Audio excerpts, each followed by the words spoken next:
नारायण हे भक्त ठुलो हो हरे राम भक्त ठुलो हो हरे राम भक्त ठुलो हो नारायणको भजन गर्ने भक्त ठुलो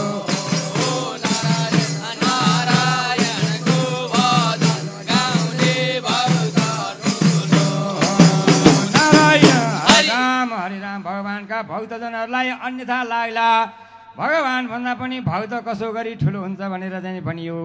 यी ध्रुवप्रसाद गुरुले कसरी यो कथा ल्याए भनेर चाहिँ हजुरको केही जिज्ञासा लाग्ला। राम राम राम राम राम राम राम राम राम नारायण राजा अमरेश हरे राम राजा अमरेश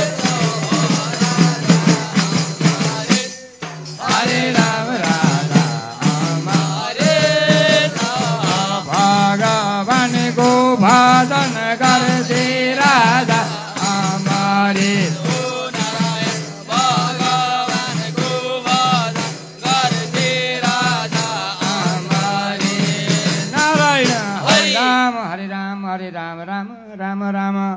वर्ष दिनमा गएर 24वटा एकादशी हुन्थ्यो। यही एकादशीको राजा अम्बरीश चाहिँ गएर सदा सर्वदा एकादशी व्रत बस्नुहुन्थ्यो।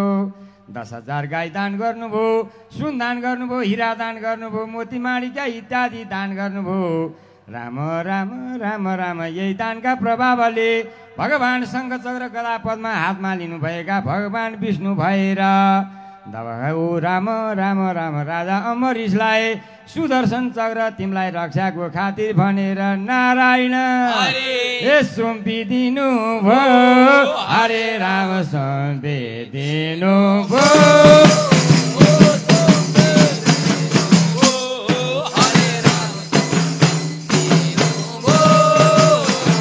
जगत व्यापी नारायणले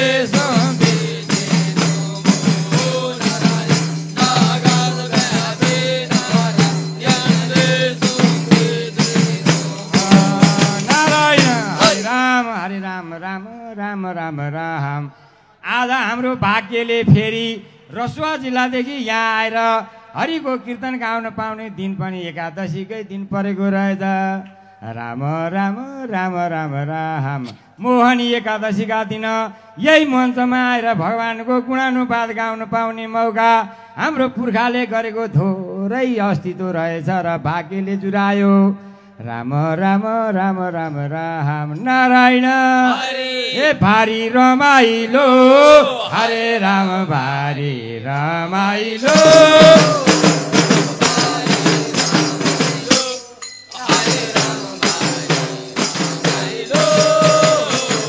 कीर्तन गर्दा नारायणको भारी रमाइलो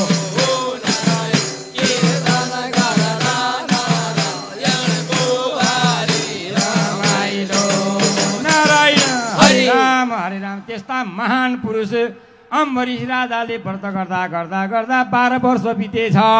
12 वर्षपछि व्रत उद्यापन गर्नका खातिरमा भगवान भाइ राज्यमा भएका सारा ब्राह्मणहरूलाई ऋषिहरूलाई बोलाएर भोजन गराउँछु भनेर सारा जङ्गलका ऋषिहरूलाई बोलाउनुभयो। राम राम राम राम। अरू ऋषिहरू सबै बेला मौकामा आए।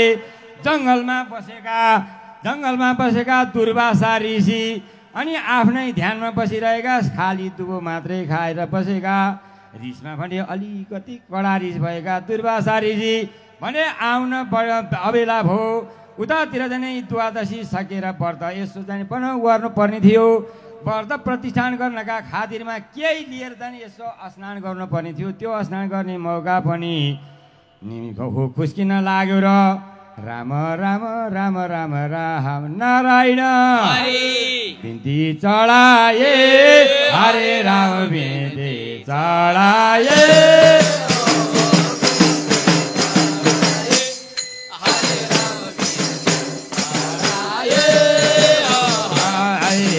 गुरुजीलाई कुरो गुरुजीलाई कुरो मिलाई बिन्ती चढाए हे प्रभु गुरुजी ती हाम्रा त सारा सबै कुरा बिग्रिएका कुरा सपार्ने हजुर नै हो। मैले व्रत उद्यापन गर्नका खातिरमा केही फलफुल जल खानुपर्ने दुर्वासा ऋषि आइपुगेनन् के गर्ने भनेर जब भन्दाखेरि उताबाट लुकुर लुकुर लुकुर लुकुर आएका रिसालु दुर्वासा थिए। गुरु आउनुभयो भनेर फुरुक्क परेर खुसी भए त अम्बरीश राजा त उहाँ आएर हजुर त आउनुभयो शिष्टाचार गरे। धेरैजनै गएर जाने उहाँको गुणगान गाउँदा गाउँदै मैले त स्नानै गरेको छैन भनेर जब यही भयो नारायण यही भयो कोमा हरे राम यही भयो कोमा हरे राम यही दैव हरे कदैव जय हो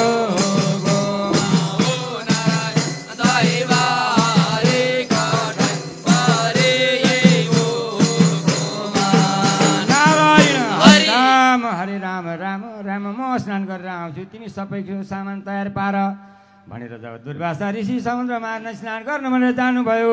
आउलान आउलान आउँदैनन् आउलान आउलान आउँदैनन् उता समय बितिसक्यो। त्यो व्रत उद्यापन गर्नका खातिरमा फेरि गुरुलाई बिन्ती चढाए। ए गुरु के गर्ने भनेर भन्दाखेरि अन्नहरू खान हुँदैन फलफुलहरू खान हुँदैन जल यत्रो गएर हत्केलामा चाहिँ एक आचमानी जल लिएर चाहिँ तिमी आचमान गर अनि व्रत उद्यापन गर्नुपर्छ छुट्याउनु पर्छ भनेर जब गुरुले भनेपछि दैव हरि कठैभरि त्यो बेलामा फेरि अम्बरीश राजाले हात दाहिने राख्नुभयो अनि गएर गुरुले आचमानीले पानी हातमा राखिदिनु भयो। दैव त्यो बेला अवसरमा अम्बरीश राजाले त्यो पानी यस्तो आचमानीले आचमान गरेपछि त नारायण हे ऋषिले झन्केरा हरे राम ऋषिले झन्केरा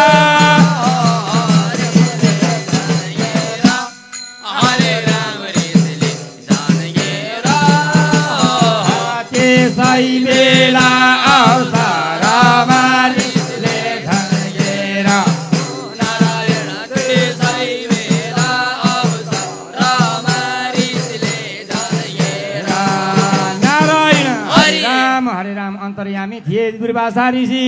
आज ब्राह्मणलाई जो ऋषिहरूलाई बोलाएर तिमी आफू पहिले स्नान गरेर आफू भोजन गर्ने कहाँसम्मका मसुर तिमी भनेर जब रिसाउन लागेको थिए कि त्यो बेला मौकैमा भगवान चतुर्बाहु नारायण भगवान विष्णुको सुदर्शन चक्र अम्बरीशलाई सुरक्षाका लागि दिएर राखेको अम्बरीशका चाहिँ पछाडिपट्टि शिरमा राखेको सुदर्शनले दैव हरि कठैभरि आफ्नो भक्तजनलाई नारायण ए लाग्यो लखेटेन हरे राम लाग्यो लखेटेन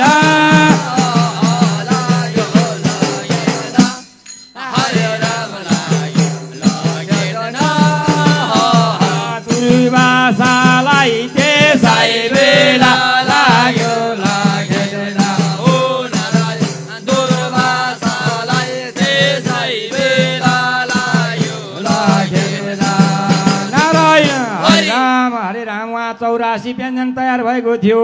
दिन परेको थियो हरिबोधनी एकादशी कार्तिक महिनाको। त्यही दिन दुर्वासा ऋषिलाई चाहिँ बोलाउँदा दुर्वासाले आफ्नो भक्तलाई चाहिँ गएर चाहिँ दृश्यले चाहिँ झन्केर गाली गरेको सुन्दा भगवान विष्णुको सुदर्शन चक्रले दुर्वासालाई लखेट्न लाग्यो। आपद पर्न गयो विपद पर्न गएर दौड्दै दौड्दै दौड्दै दौड्दै गएर चतुर्मुखी ब्रह्मा भएका ठाउँमा पुगेर दुर्वासाले नारायण बिन्ती चढाए हरे राम बिन्ती चढाए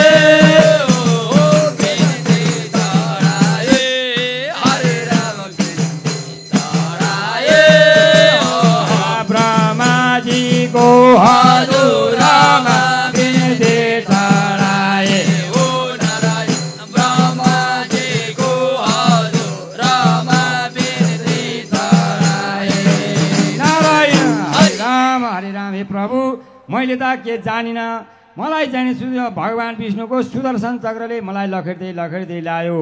मेरो रक्षा गर्नु पर्यो भनेर ब्रह्माका सामुन्यमा गएर हात जोडेर नमस्कार गर्दा विचार गरिनुभयो ब्रह्माले र ये ऋषि नारायण म त सक्दिन हरे राम म त सक्दिन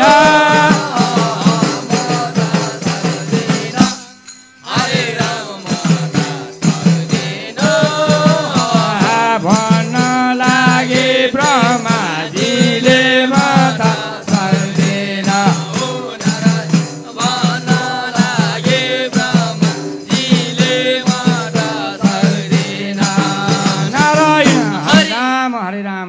आपत पर्यो।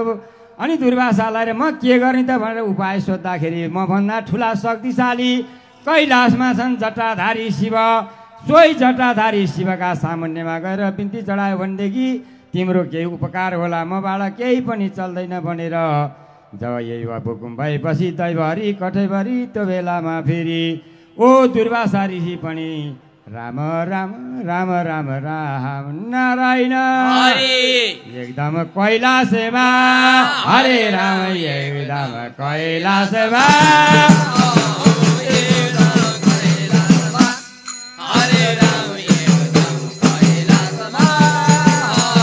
सरासरी गए दागिर भाइ एकदम कैलाशमा सरासरी गए दागिर भाइ एकदम कैलाशमा मेरो हरि बिन्ती चढाए हरे राम बिन्ती चढाए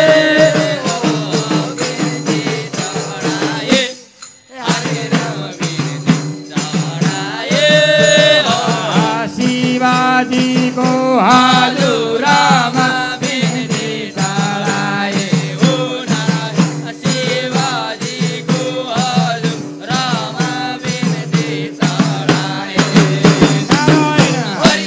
हरे राम जटाधारी भगवान शिवजी पनि गएर पार्वतीका साथमा एकदम खुसी राजीले बसिरहेका बेलामा दुर्वासा ऋषि गएर बिन्ती चढाए, पाउमा परे बिन्ती गरे। अनि के कामले पाल्नुभयो ऋषि भनेर शिवजीले सोधेपछि ये प्रभु नारायण आपत पर्न गो मलाई त आपत पर्न गो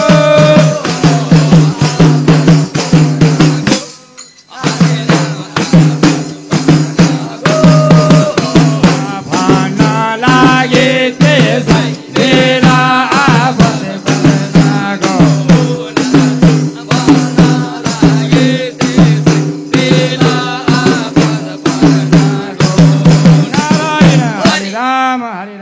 ठुलो आपत पर्यो। दुर्वासा ऋषि भन्छन् अमरीश राजाको आज व्रत उद्यापन गर्ने दिन थियो, एकादशीको दिन। सोही एकादशीका दिनमा मलाई भोजन गर्न भनेर बोलाएको थियो। मैले भोजन गर्दाखेरि भोजन गर्नका खातीमा स्नान गर्न जाँदा सानो त्रुटि भयो। मैले पनि सहन नसकेर सानो शब्द बोलेँ। भगवान विष्णुको सुदर्शन चक्रले मलाई पिछा गरेर लखेड्दै लखेड्दै ल्यायो। ब्रह्मा कहाँ गए, ब्रह्माले पनि म सक्दिनँ, शिवजी कहाँ जानु भन्नुभयो। अनि हजुरको शरण पर्न आएको भनेर नारायण हे बिन्ती चढाए हरे राम बिन्ती चढाए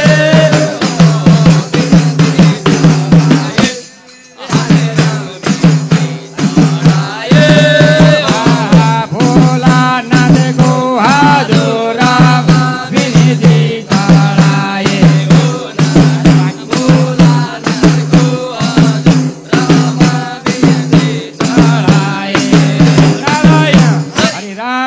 शिवजीले पनि विचार गर्नुभयो। भगवान विष्णुको चाहिँ त्यो चाहिँ सुदर्शन चक्र उल्लङ्घन गर्न म सक्दिनँ। अब तिमीलाई चाहिँ सबैभन्दा के भनेदेखि विष्णु कहाँ जाऊ भनेर भन्दाखेरि विष्णु कहाँ पनि गएर त्यही बिन्ती चढाउनु भयो। विष्णुले पनि भगवान चतुर्बाहु विष्णुले पनि के भन्नु भनेदेखि म भन्दा पनि मेरो भक्त नै ठुलो हो, भक्तले दिएको चाहिँ गएर तिमीलाई माफ दियो भने तिमी माफ पाउँछौ।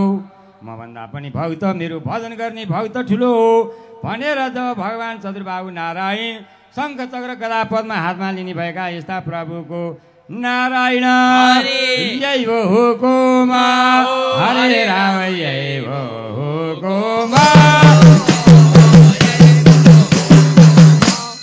हरे राम यही हो हुकुम कठै बरके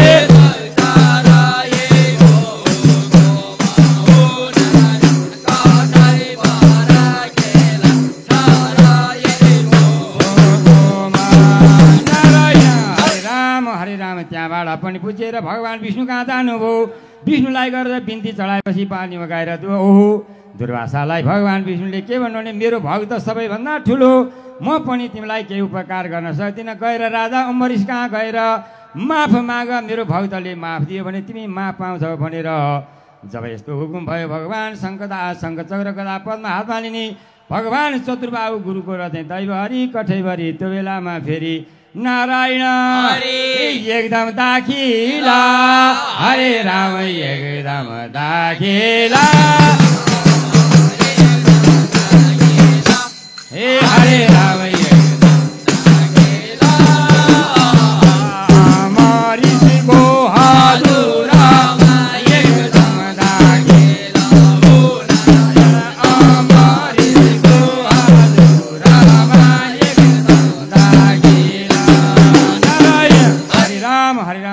महाराजका हजुरमा गएर हात जोडेर दुर्वासाले बिन्ती चढाए हे प्रभु मैले त जानिन भगवान विष्णुको साह्रै तपाईँ जाने मन परेको प्यारो भक्त हुनुहुँदो रहेछ मैले नजान्दाखेरि मैले दुःख पाएँ कठे भनेपछि दैवहरि कठैभरि त्यो बेलामा फेरि 1 वर्ष अगाडि पकाइराखेको 84 व्यञ्जन भोजन थियो अम्बरीशको दरबारमा भान्सेहरू कपडा फेरेर बसिरहेका सबैले भान्सा कुरेर बसिरहेको राम राम राम राम राम सारा तिचिन भएर भएका बाँकी रहेका ऋषिहरूलाई जम्मै बोलाएर 84 व्यञ्जनको भोजन त्यहाँ टक्राएर राख्नुभयो राम राम राम राम राम त्यसै बेला अवसरमा जङ्गलमा बसेका जङ्गली ओहो ऋषिले पनि त्यो बेलामा फेरि नारायण भोजन गर्नु भो हरे राम भोजन गर्नु भो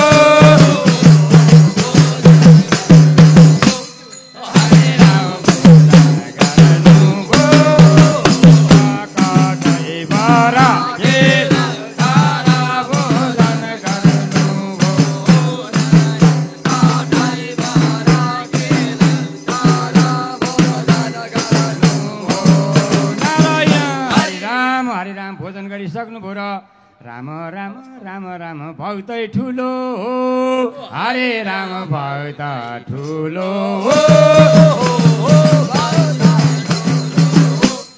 हरे राम भक्त ठुलो हो भगवानको भक्ति गर्ने भक्त ठुलो हो भगवानको भक्ति गर्ने भक्त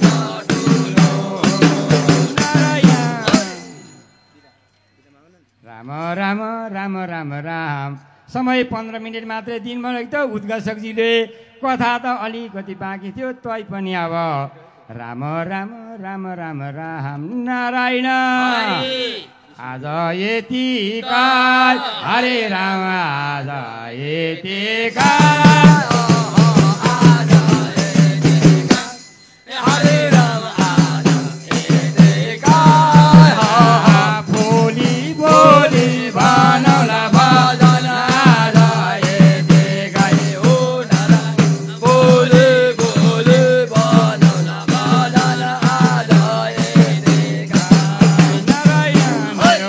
फेरि भेटौँला हरे राम फेरि भेटौँला हे हरे राम फेरि भेटौँला बसै जान परेन भने फेरि भेटौँला नारायण बसै जान परेन भने फेरि भेटौँला नारायण स्वस्ति न इन्द्र